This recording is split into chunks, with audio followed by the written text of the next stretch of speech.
Samantala, aabot sa 3,000 police officers at personnel ang nakareserba upang magsilbing special electoral boards para sa eleksyon 2025.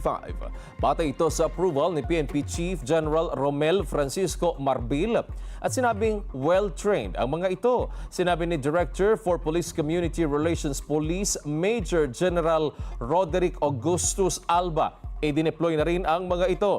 Ang kay PNP Public Information Office Chief Police Colonel Randolph Tuanyo. Hanggang noong Mayo 5, 37 election hotspots ang natukoy. 35 sa mga ito nasa Bangsamoro Autonomous Region in Muslim Mindanao.